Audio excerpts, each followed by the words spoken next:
So much. All right, it's real now. Thanks a bunch, everybody, for coming.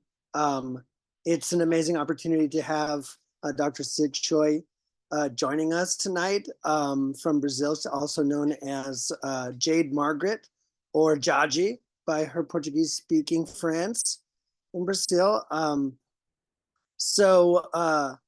Dr. Tsui is a founding member of the Global University for Sustainability, which has made a vast impact in China and parts east, and works with an amazing set of colleagues. In speaking with her, I think that we have a really amazing opportunity.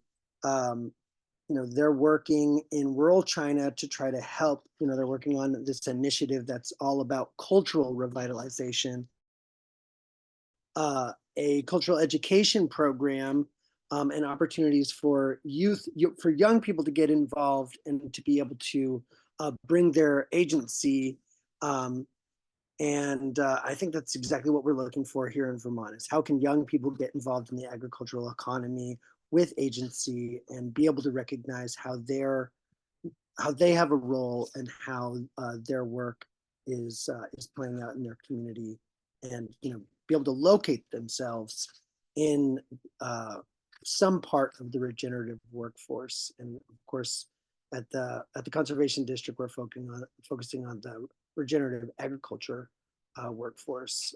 So we're going to hear from Dr. Tsui about the history of the rural revitalization movement in China, and how some of the lessons learned from that, some of the background of that applies to what's going on globally, and then we'll have an opportunity to have a discussion with her about how some of that applies to our context here in Vermont and around the region. So before I mess up the introduction any further, I'll pass it up to Dr. Tsui. Thank you so much. Thank you very much, Jennifer and Henry. And I prepare PowerPoint, and I already sent to Henry and Jennifer. And if you are interested, you can also get the PowerPoint for further understanding. Okay.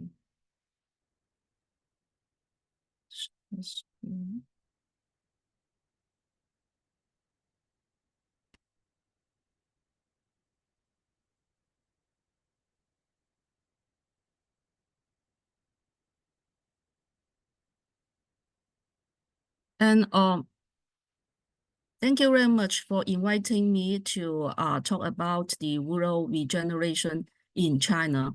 And as Henry mentioned, the first part will be about the historic background about the rural reconstruction movement. And the second part will cover the government and also grassroots organization current rural regeneration work, and particularly focus on culture and educational projects aimed at mobilizing the younger generation, get involved in this social movement.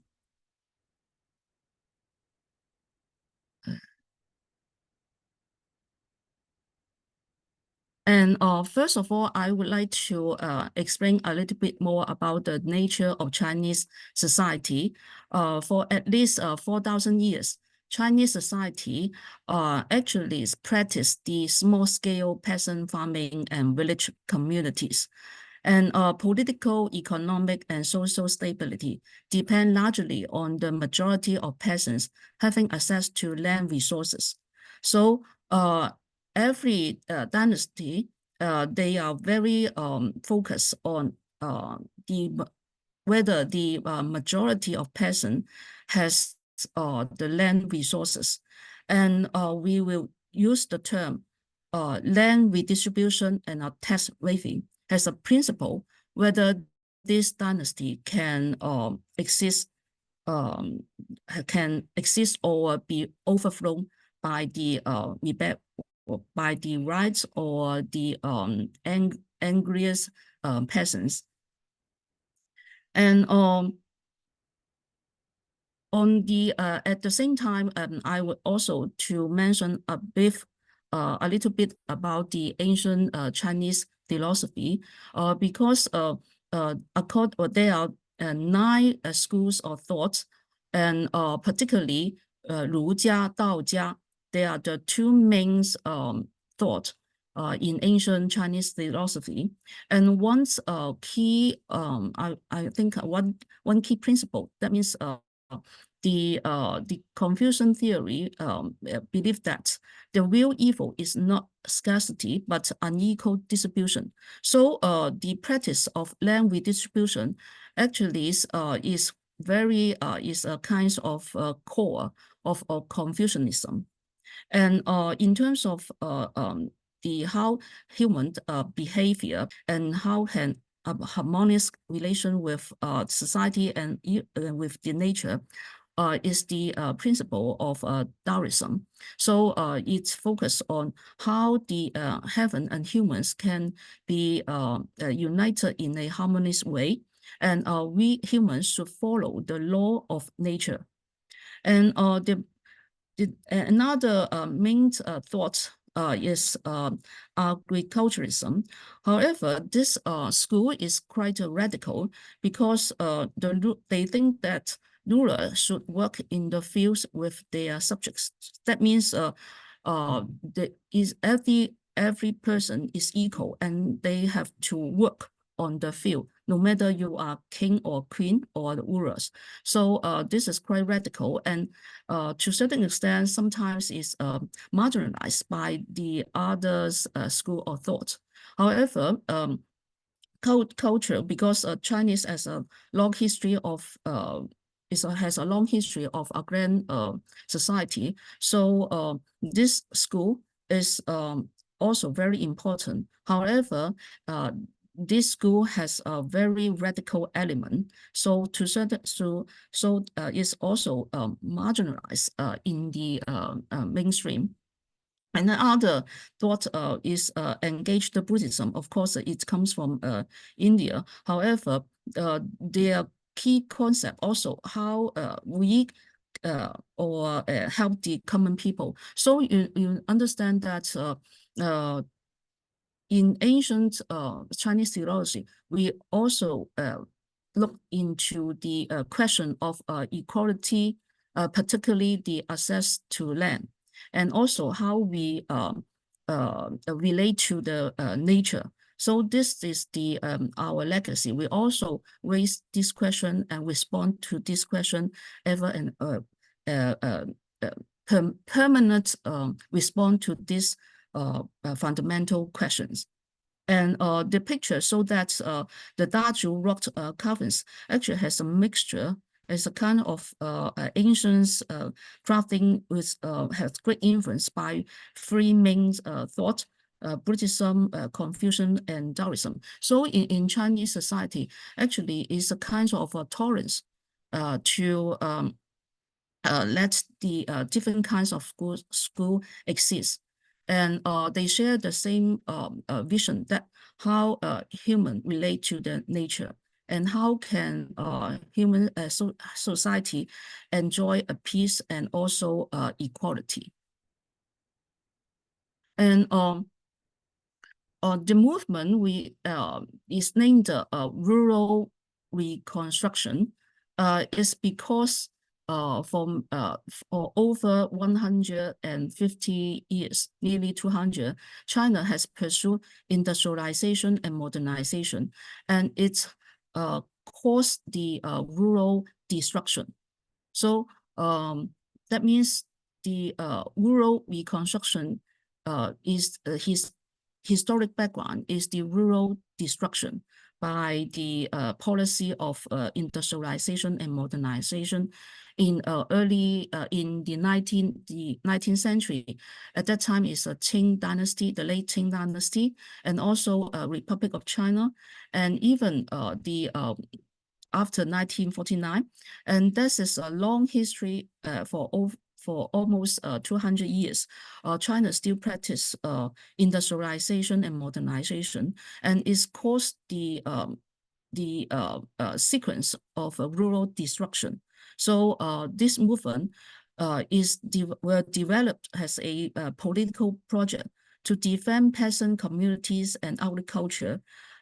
Is a kind of grassroots effort apart from, parallel to, or in tension with projects initiated by the state or by political parties. And there are two ways. It's named the Rural Reconstruction Movement. The first way is in the early 20th centuries, and until the end of until the Communist Party of China took power in 1949. However, the CPC still practiced many kinds of rural policy, and I will explain why. And the second way is I will say that we all our colleagues joined this movement. It's a new rural reconstruction movement in the early 21st century. And in the first wave of rural reconstruction movement, the leaders, for example, Liang Shuming, he is Buddhist and also Confucius, and they all mentioned that the building of countryside is not only the building of the countryside, but to build the whole Chinese society has a new structure, and that means it's kind of a national movement, but the base is to strengthen the rural society, particularly the peasants' organization. And another leader is Yan Yangchu.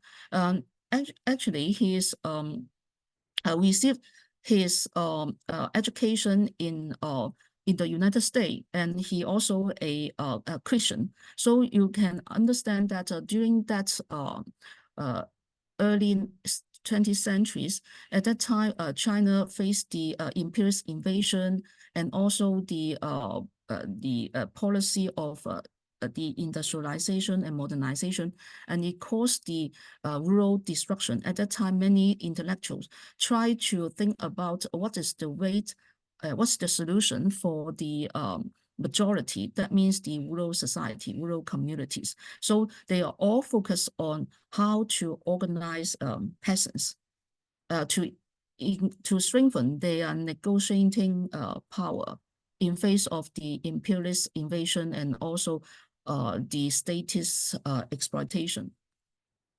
And of course, during at the same period, the Communist Party of China also did the peasant organizing.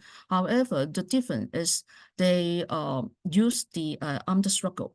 So this also is kind of a legacy of Chinese revolution, because whenever the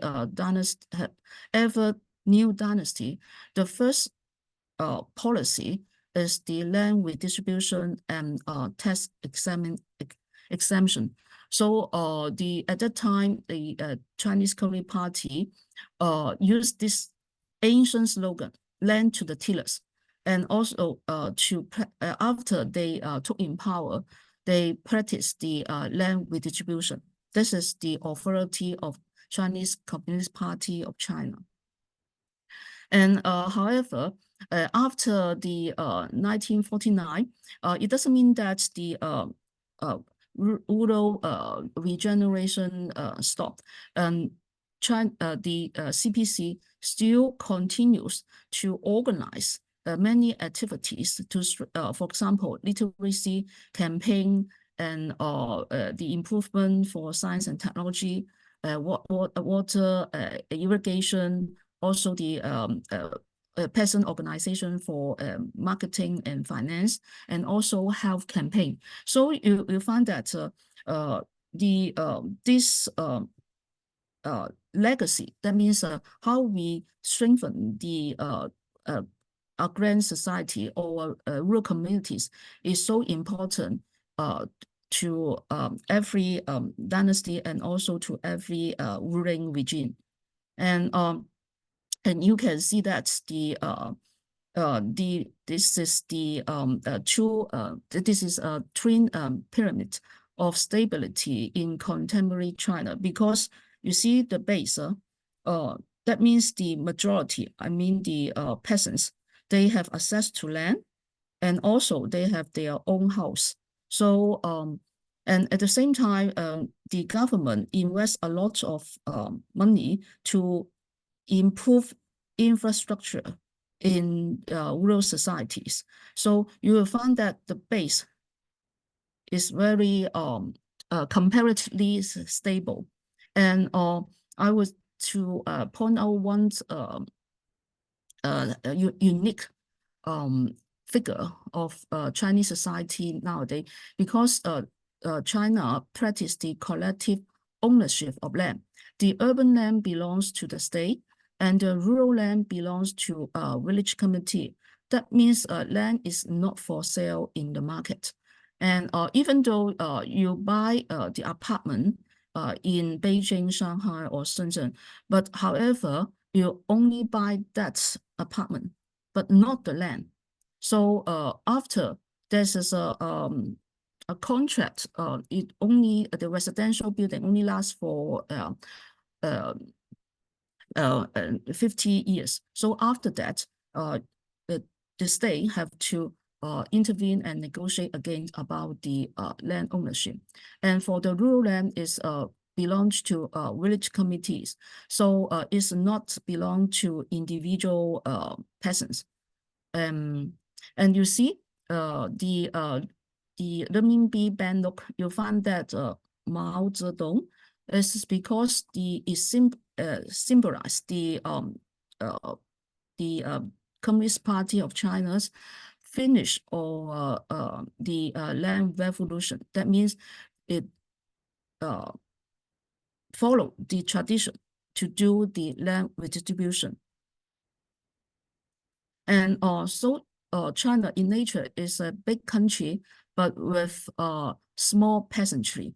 Nowadays, we have about 2.5 million villages, and we practice collective land ownership. And there are about 230 million peasant households. And every household has around 7.8 mu of land. 1 hectare is equal to 50 mu. So it's a really a small plot of land. And during whenever there's a crisis, and those the peasants very insist that they have a solution in their home village, because they have still land at home village. And so no matter they go to city or return to home, the peasants still have their base. That means they still have the contracted land, that means farmland, and also the housing land, that means their own house. And the Communist Party still keep their promise that to extend or to renew the peasant right of land use for another 30 or 30 more years. Please pay attention to its right of land use, not the ownership. So the ownership is belong to village committee, is belong to collectivity, and each peasant household only has the right of land use. And according to our research under the Professor Wen Tiejun supervision, and we produced a book called 10 Crises, The Political Economy of China's Development, 1949 to 2020, and it's an open access. Please, if you have time, please download and read it, because it's really a good book to understand the China political development.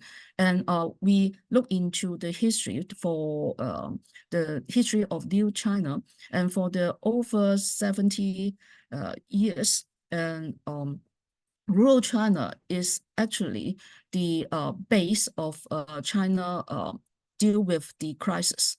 And it acts as a stability whenever there are crises, for example, the economic crisis and also the pandemic. And we, if we look into the history, and there's 3 ways during the Cultural Revolution, and at that time, China sent about the 40 million youth to the countryside, and you see this is words from Chairman Mao's, and it's focused on how the educated youth can work together with the peasant and workers, and to be integrate as a new collectivity. And since the 1990s, and China has adopted the export-oriented industrialization, and China has become a wealth factories, and it exploits quite a lot of natural resources and also the neighbor resources. So at the time, the rural society has a lot of problems, and however, since the 21st century, and the ruling party start to solve this the so-called Sannong. That means the three-dimensional agrarian sector: peasant, rural society, and agriculture. So it becomes the utmost important policy of the Communist Party of China policy, and the official term is the policy of new socialist countryside. And another 2007, it's called for the ecological civilization, and you will find that the background of this rural policy or ecological policy is against the background of the Asian financial crisis in 1997 to 99, and also global financial crisis in 2008. That means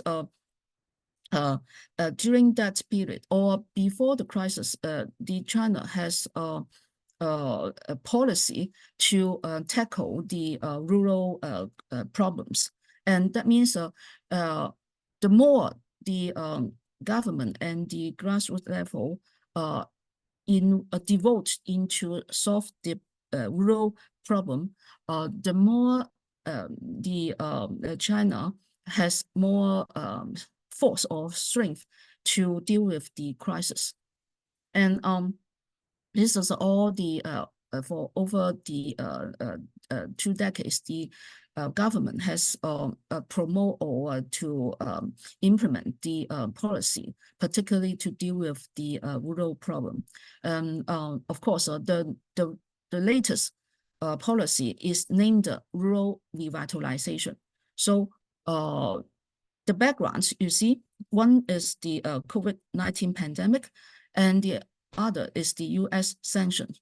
So that means the ruling parties is forced to deal with the to strengthen the rural society, because you have to deal with the pandemic, health crisis, and also the financial crisis. And you see that this is explained by why the rural society is so important. The Minister of Agriculture and Rural Affairs mentioned that due to the COVID-19 pandemic and the downturn in the world economy, more than 30 million migrant rural workers out of job returned to their village home, but the general social situation remains stable. The reason is that peasants still have a piece of free land, farmland, and a house in the countryside.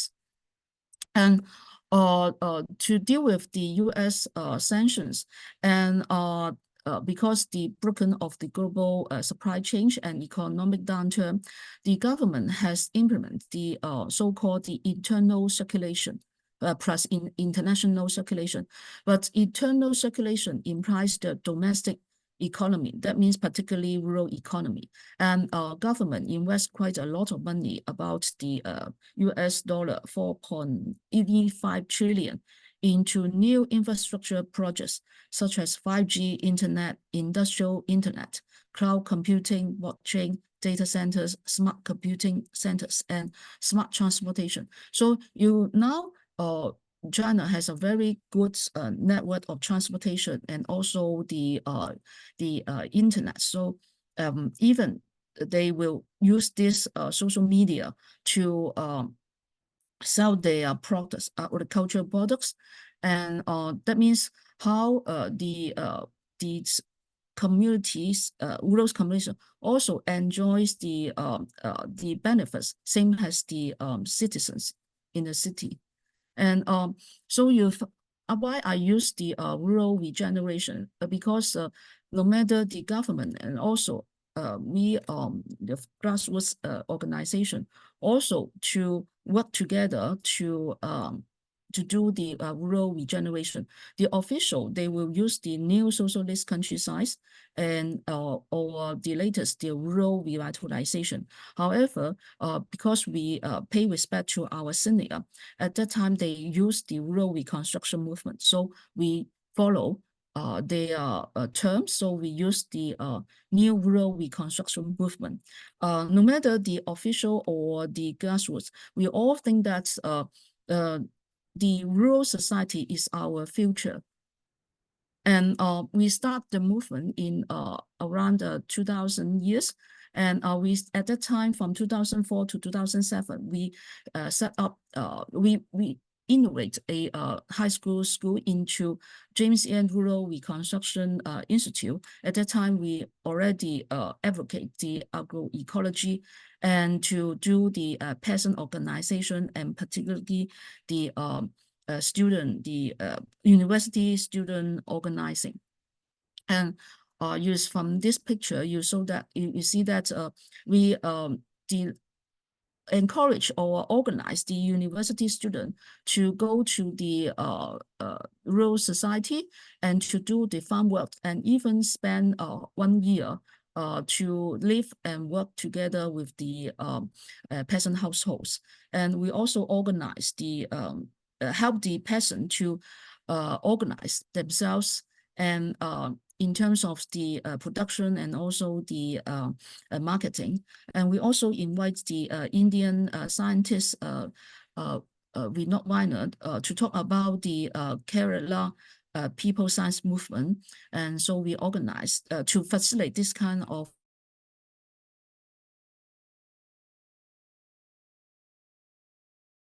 international exchange program.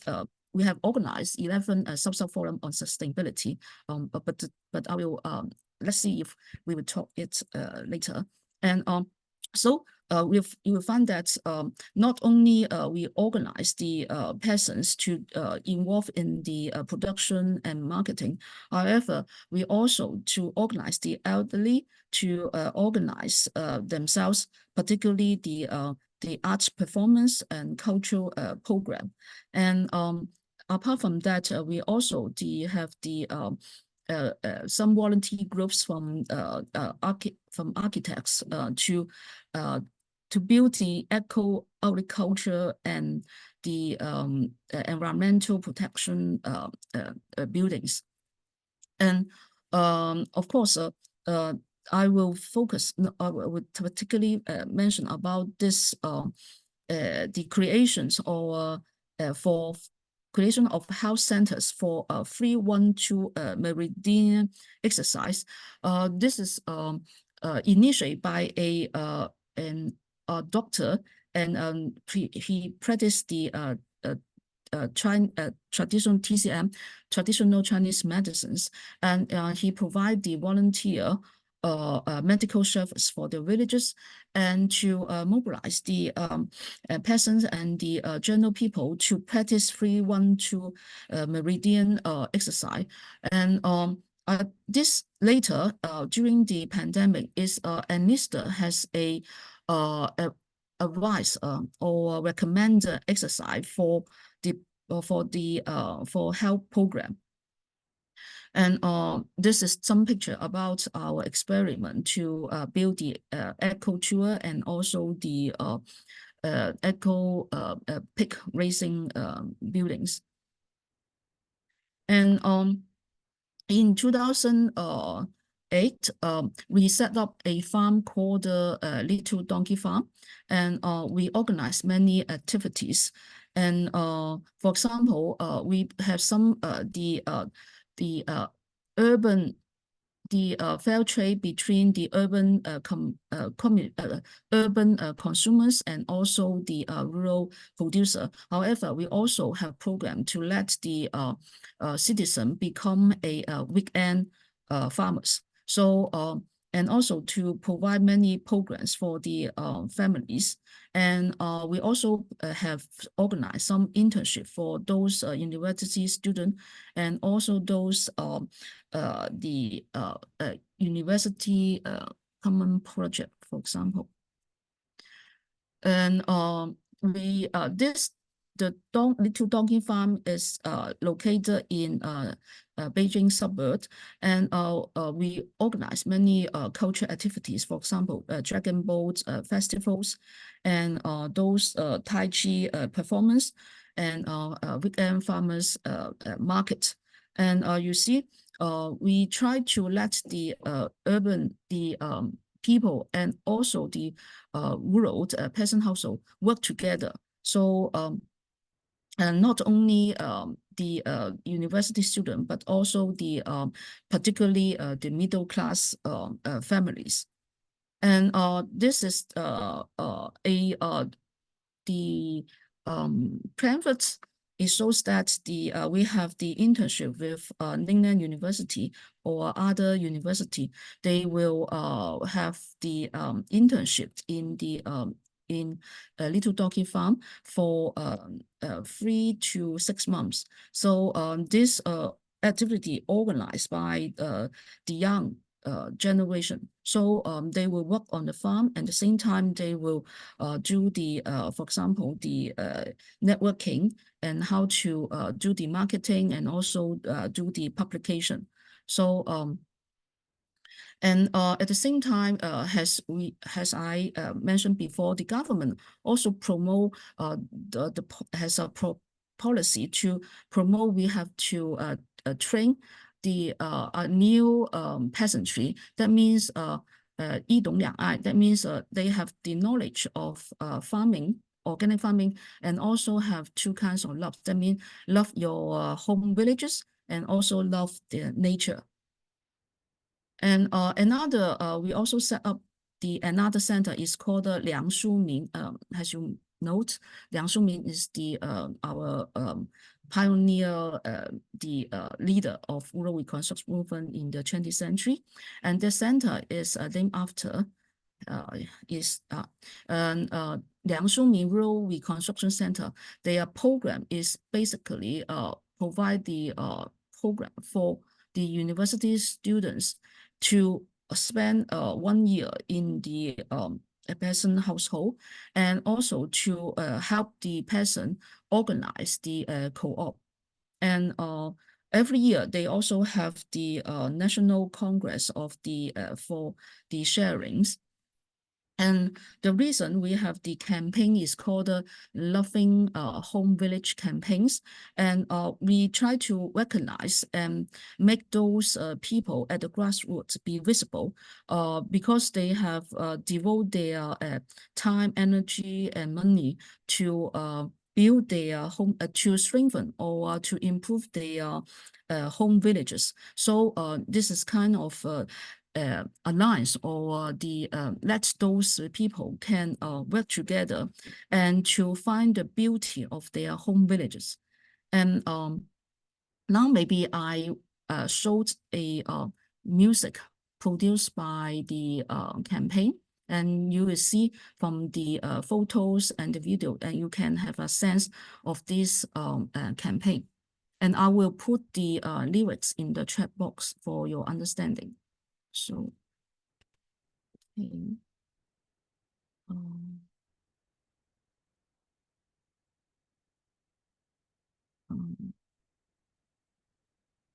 Yeah, and yeah, I put the lyrics in the chat box.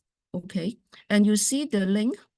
You can see the link is called is from Bilibili. Bilibili actually is a very popular social media platform, particularly the young generation.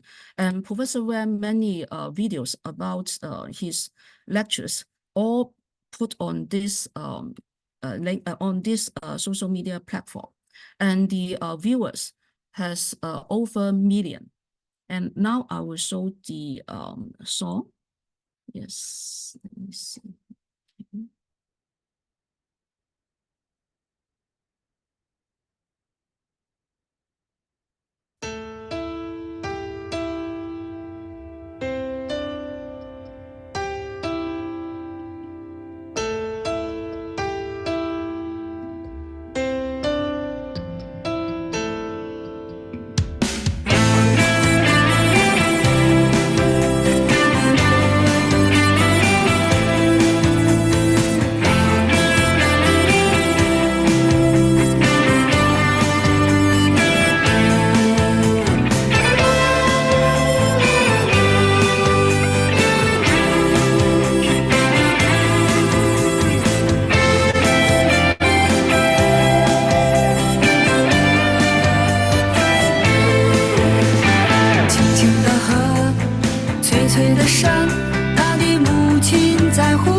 And for example, and through the this Loving Your Home Village campaign, and we also identify some the young people that really contribute themselves to their home village.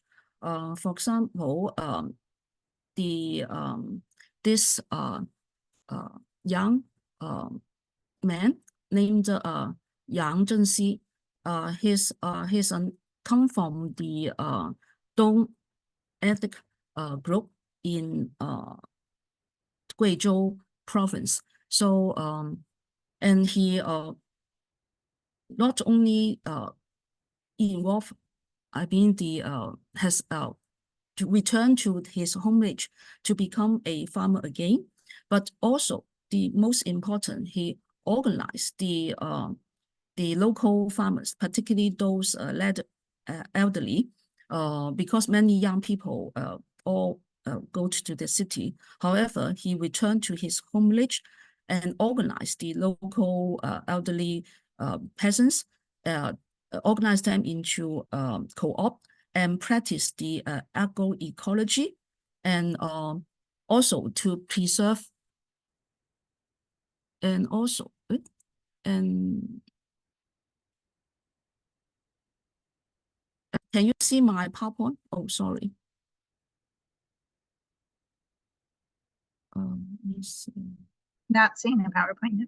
Yeah, can you see my PowerPoint?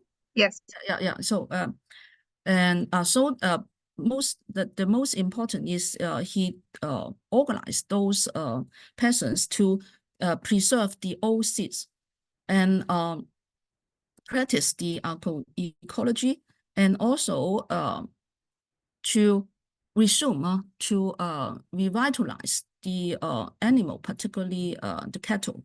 So this is very important, I think, in future, how we can to rebuild our relations to the animals, and in terms of the ecological crisis, and also to preserve the oasis. And then these two, and three, of course, the organized, the still believe in the importance of collectivity. So so these three elements, I think we should to promote and recognize his contributions.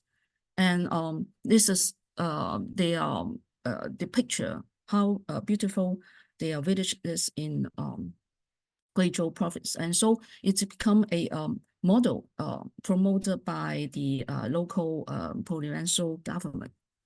And this is our different kinds of initiative and experiment. So you'll find that we don't have a centralized organization. It's a kind of a network, and we have different projects, and it's a project oriented. There's some funding from the local government, and also from university, and from personal donations. And so it's a kind of a project oriented, and we organize, and also particularly, however, we organize the forum, and also the National Congress to facilitate the exchange and experience of different kinds of initiative. So this is our network. And the last in the last 10 minutes, maybe I speak a little, talk a little bit about why the we not only focus on the agriculture, I mean the agroecology. However, we should shift our attention to the health issue, particularly what we learned from the COVID-19 pandemic. Actually, we haven't yet overcome this pandemic. However, we should learn from this pandemic. We have an old Chinese saying that's to avoid a small disturbance, stay in the city. To avoid a big upheaval, stay in a village. So we have this, the ancients, the wisdom is also teach us that village is our is for safety, and you can enjoy the stability and also security.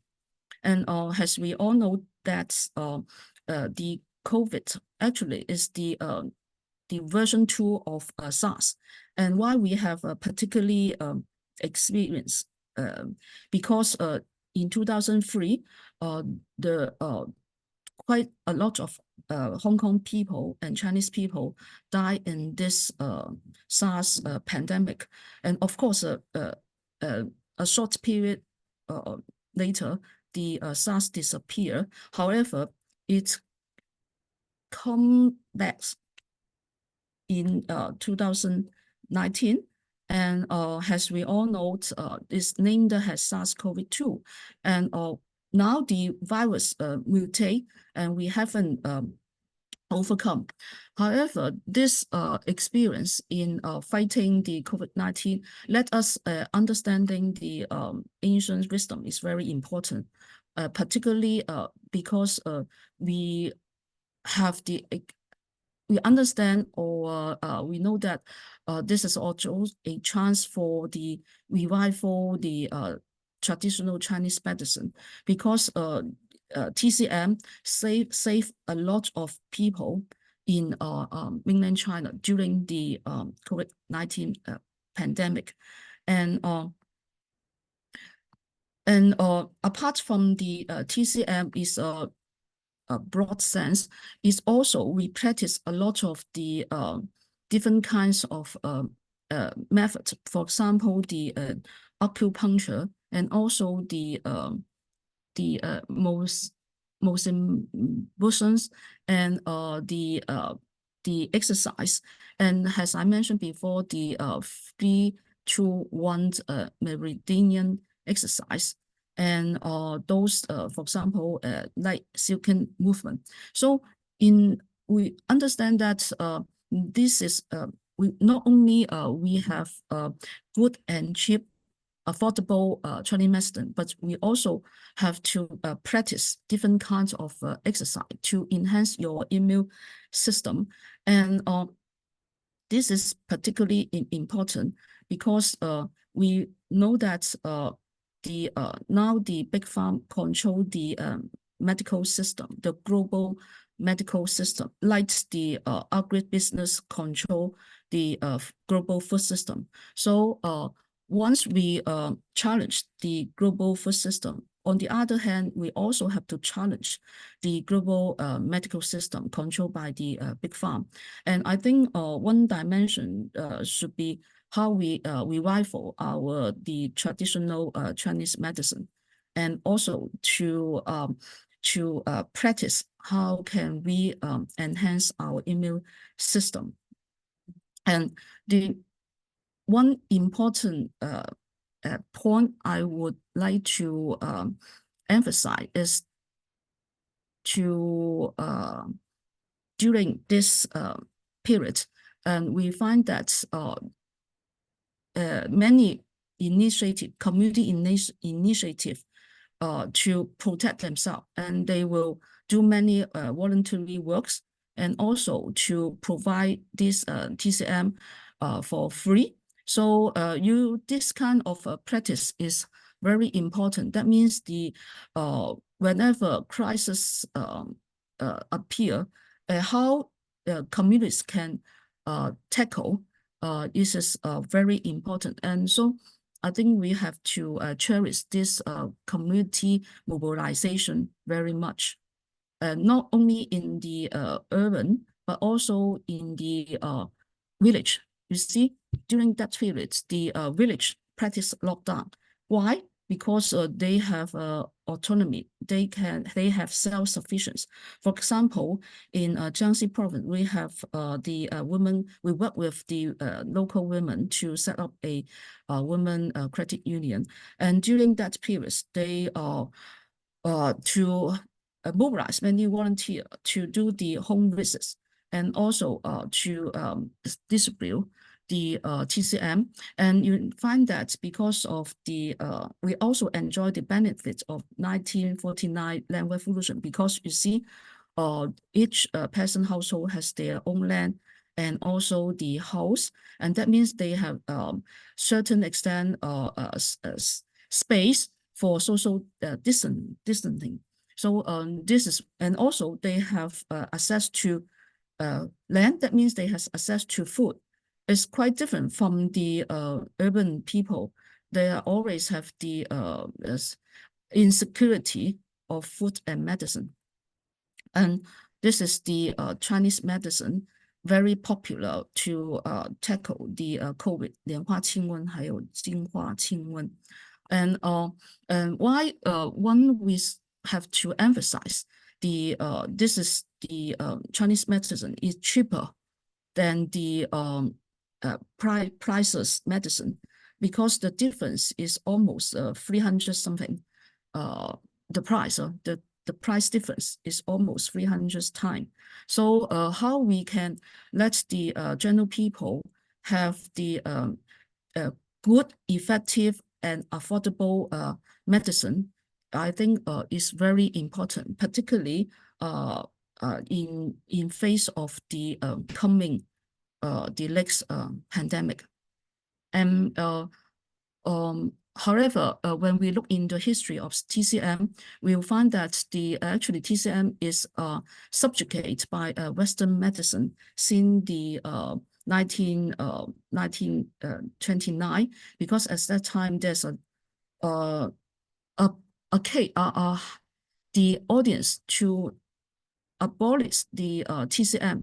However, they are resistant from the society. However, now we have the problem. That means the TCM practitioner all had less than 10%. However, whenever there are a pandemic or health crisis, TCM appear again.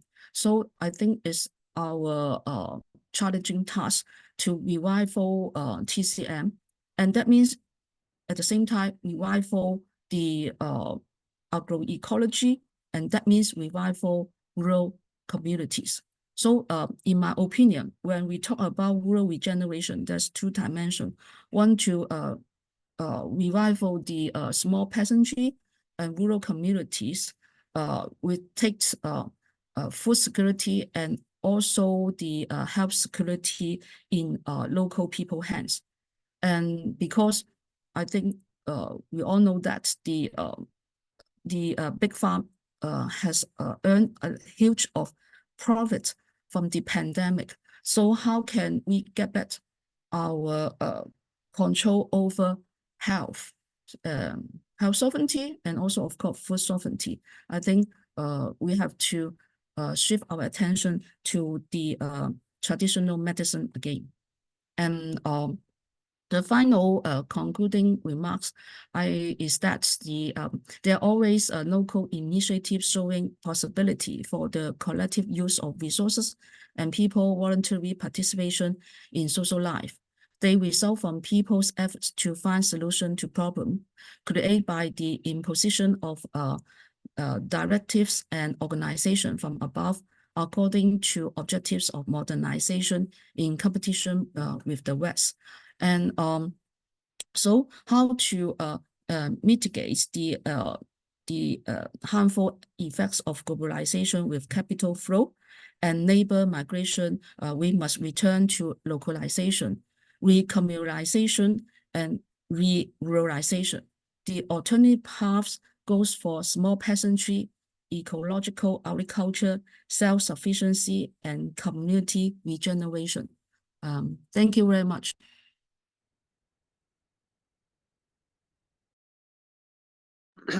Thank you so much, Professor Tsui. So at this point, we're just going to open it up to questions. If anybody has anything they would like to clarify or ask about.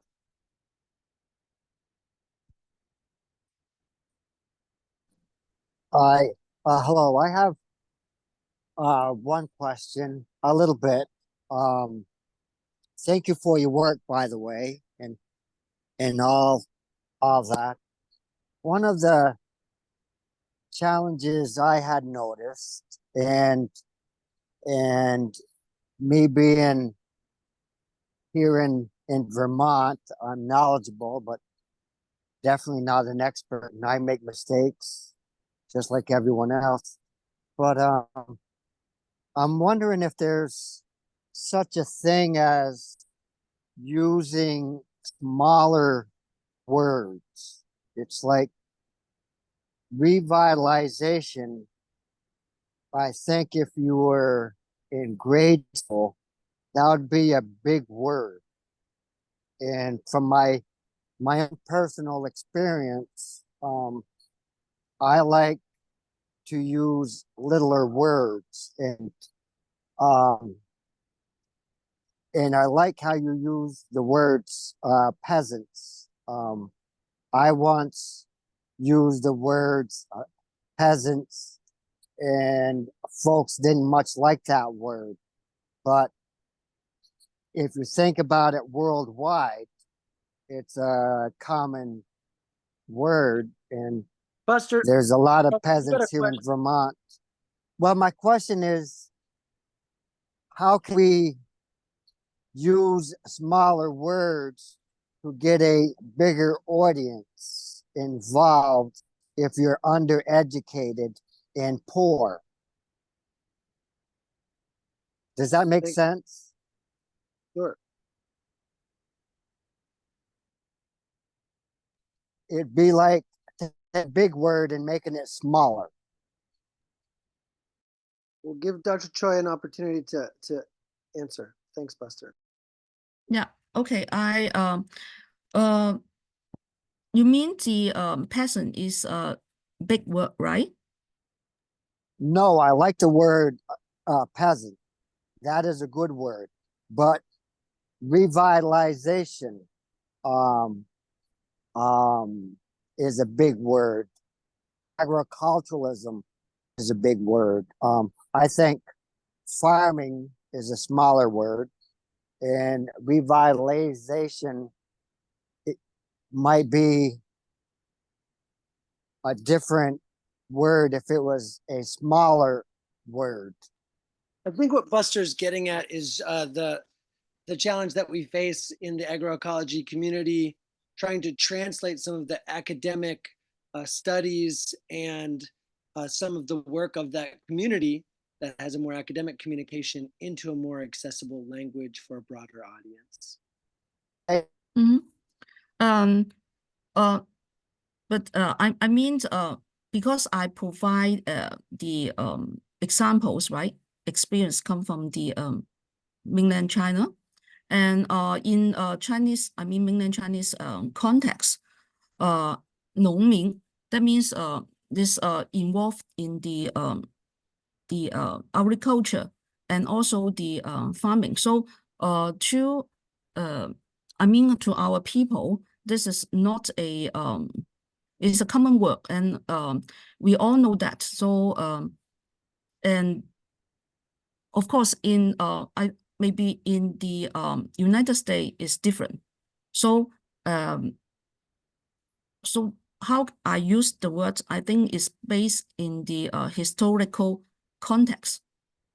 And as I present, we have a long history of the peasantry, and particularly small peasantry is not land law. So to us, I mean, small peasantry is already become a tradition, and I think this is exactly a big difference from the developed country or even the developing country with the big land law system like in Brazil. So I find the difference when they use the farmer, they refer to the latifúndio, that means the big land law. However, in the farmer in China may be only a small, I mean the small plot, a farmer with a small plot of land. So I understand when we use the peasants, of course, we have to situate in historical context. However, I mean, I have to emphasize that the China has, according to Mao, we only has experience of a semi colonization. That means we basically are the indigenous people. So I think it's different from the experience in United States. So so when we say this peasant, small peasant, we means the indigenous peasant. Of course, Han practice. We also have the ethnic tribes from the Mongolia and Tibet and Muslim. So they have different. They do not practice the farming. However, the majority is practice. I mean the farming. I'm not sure whether I respond to your questions. So when I use that, I put it in historical context. Thank you so much, Dr. Tsui. Thank Jennifer? you. Thank you so much. I've got a question around the structure of the village committees and the communal land ownership. And could you describe a bit more about how those function and how decisions are made? And then also like who becomes a decision maker? Is it just inherited, or is there a process to being included on that village committee? And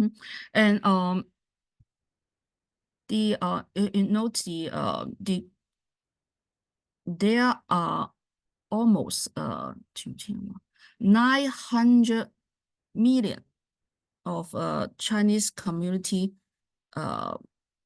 party of China in different level. So each level has a party member, has the general secretary of at different level, even the village level. So there's a two system. One is party system, another is so-called the administrative system.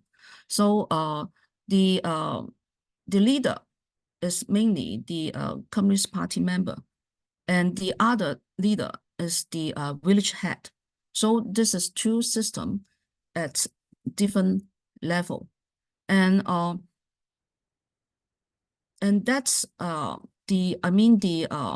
because you know that the 1949 land revolution, that means each peasant household has their own plot of farmland and housing land. But at the same time, the village has the collective construction land. That means they will, the village level is composed of the of course parties member, and also they are also local villages. You understand? So they that village committee will decide or discuss the land redistribution for several years. Maybe different village has different situation. However, because some maybe some die or some newborn baby, they will do this redistribution in certain period. However, those village committee is selected by themselves. And people of the village select, or the committees? Sorry? The people of the village select, or the committees on in the village select? The people select, but you know that we are not practicing so-called the voting, something like that. But we all know that who are the respected the villages. So this kind of I would say that is an informal selection, not exactly formal voting. This kind of selection, but the elderly, or the most probably the elderly, or with high education, or with good virtues, most this kind of people, or they are party member, and they will be selected as a committee members. And in terms of the ownership, because they won't they can't just sell the land. It's not private land. However, the village committee can negotiate with the outsider to have some common projects, or the village committee can for example, the village community, they will let all the land do the collective management of land to have some collective enterprise, something like that. And some village, they don't have this kind of collective management of land. They will do it by themselves. However, they can't sell the land on the market. It's illegal. Yeah. That's connected to my question, actually. Well, I have two questions. So my first question is, like here in the United States, where a lot of people, there's no way to retire except, or to have retirement funds except to sell their home or their land. And so people kind of hoard the land or sell it for a really large amount where new farmers can't access that land. So I'm just curious a little more about that example of how land is passed from a new generation, from an old generation of farmers to a new generation of farmers. And then my second question is how you work with conserving natural resources and biodiversity and protecting the ecosystem and clean water, and at the same time, you know, these kind of conflicting issues of providing enough food for everyone. If you could speak to that a little. I mean the land. You mean the land ownership or land transfer? Well, basically within the territory, because the village is you mean that the villages have 3 levels, right? In terms of kinship, in terms of blood, and also the locality, and also the career or the neighbor. But there's a natural, we call this a natural villages. That means they have boundary. So if you are the member of that village, the membership is permanent. That means they every to certain sometimes they will within do the redistribution, readjustment within this boundary, unless they think that some nowadays because of the rural urban, that's kind of interactions, and if that village community recognize some people have made great contribution, they will let them stay in that village. However, not but not have the land. However, they get these membership. However, without land. But land revolution, that means each village has their land property, do the distribution among their membership. So sometimes, for example, some women, they got married, maybe they moved to other village. They suppose they also have the land in that, in the village that she married. However, once she got divorced, she also have whether they have land in the periods in her parents' village or in ex-husband village. So that means they will have a guarantee. So this permanentship, that means that you are registered as officially we register as a peasant household. However, in reality, this kind of membership is permanent. Yeah, of course. Because it's now is the Communist Party still control. Is still a Communist Party regime. So so it's still practice or maintain the legacy of land redistribution. Yeah, it's different from I think from United States, right? The land is private. You can sell it, buy it. In China, no. Particularly in rural land. But however, the village committee may be signing contract with the outsider company to do some kind of business, but only the by contract, not sale. Even there are so-called the land transferred, for example, because quite a lot of people go to the city, and the land they won't abandon, but they will maybe let the neighbors do the farming and share the products, something like that. Yeah, but legally speaking, no, it's not for sale. And government understand it because whenever there are big crises, we have a huge population, and those population, where they go once they lose job, and what can they do? Yeah, so it's really a challenging problem for government. If many people lose land, that means they don't have a stable life. That means it means there will be a lot of crimes. And we can see in those developed countries like Brazil, India, there are huge slum area. We have poverty, but we don't have extreme poverty.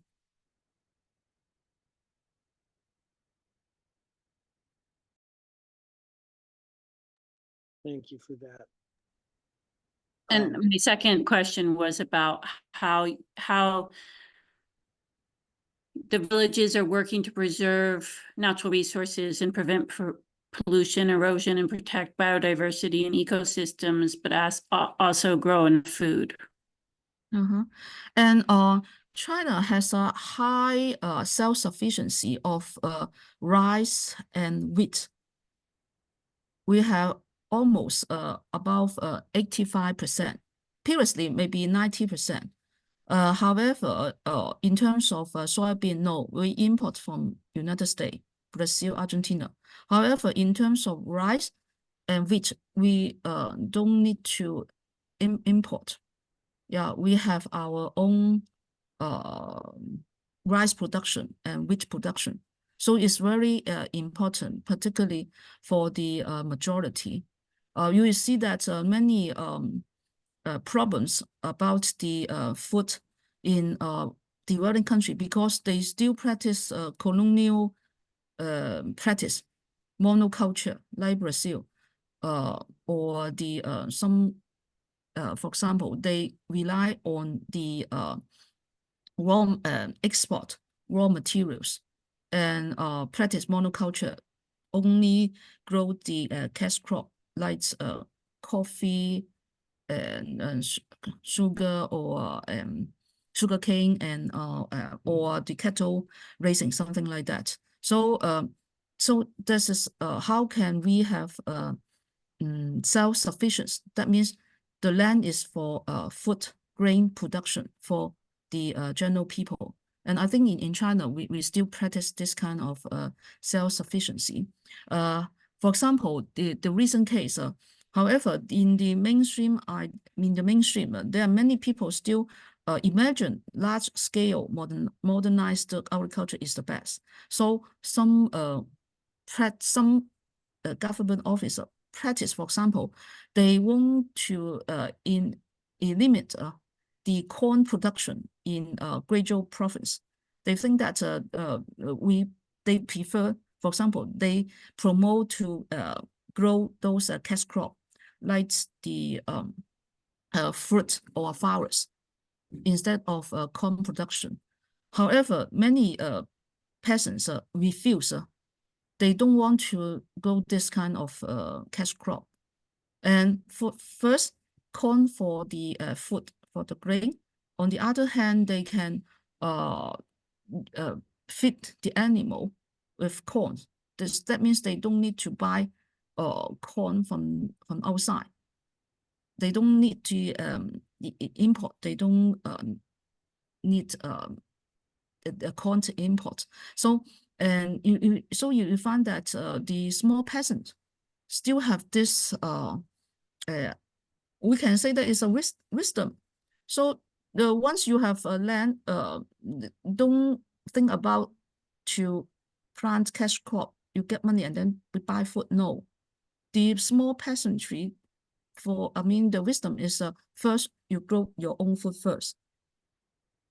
You survive first. Don't forget about the cash crop, because the cash crop, the pricing is controlled by the international market, not by the local farmers. So this practice, and you know that they will feel more secure once they grow food on their own land. So in that case, the recent case that a government officer is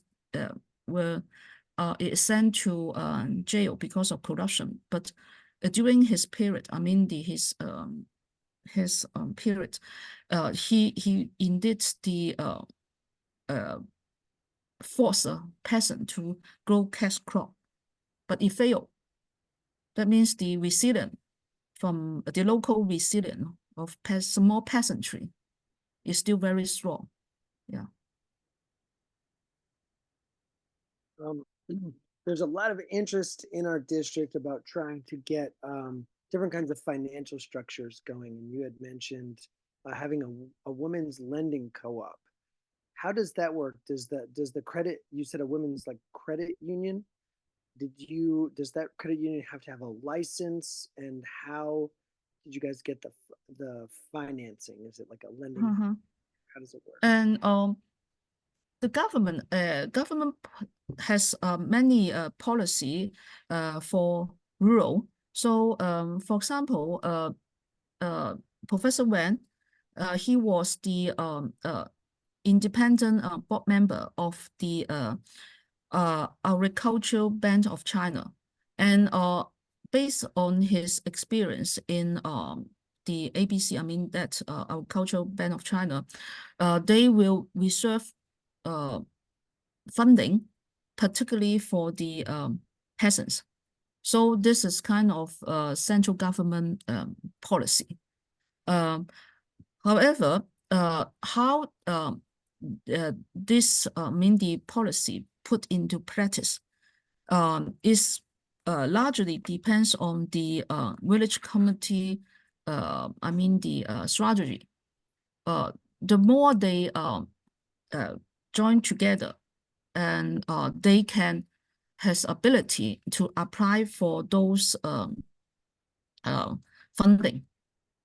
Individual too, they can also apply this kind of sponsorship for the production and also the machine or other fertilizer, something like that. And however, once you can apply for that funding in terms of the collectivity status, you can get more funding. And yeah, this is a central, the central government policy. They will reserve funding for collective economy. Yeah, particularly now there are many crises. For example, the economic downturn, and also the the sanction from the United States and the global supplies, and also there are many uncertainties.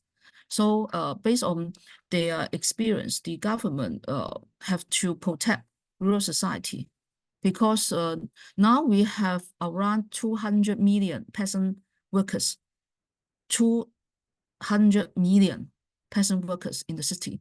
Can you imagine if they all lose job, where they are going, right? So that means the government, and of course those young people. Now we have another, of course, the problem is that kind of a floating population. That means they are mainly peasant workers. They are not completely worker who sell the labor power, because they are peasant workers. That means peasant. That means they still have their land and home village. This is different from the the proletariat in Marx's sense. So this floating population, sometimes workers, sometimes peasants. So how they have a stable life is really a challenging task, not only for the government, but also for the young generation. Because now we have quite a lot of young people to become a delivery man. That means like something like Uber taxi or the food deliver, this kind of semi workers without any formal benefits. And however, as we all know that once you have to get prepared in future, because in terms of many crises, so we try our best. Even the government try their best to strengthen the rural society, because that means they those the unemployed or the can return to the village and have a new life again. And then we have many cases, even though if they really want to improve their livelihood, they can do it. And we also found that many cases, and our task is to make this kind of initiative, people initiative, to make visible and let them make alliance. This is now what we are doing. It's not we let or teach them to do it. Peoples already have initiatives, and we have to recognize, make it visible, and make alliance. This is what we are doing now. And after that, and let those people who lose faith or hope in countryside, they will think that they are also ongoing experiment. So they will become more encouraged by those people who already practice alternatives. Thank you so much. We're down to our last 3 minutes, and because we didn't do it as part of the intro, I'd like to cue Dr. Byrne to just give the quick synopsis of what this Dirt and Democracy series is, and then we'll wrap up.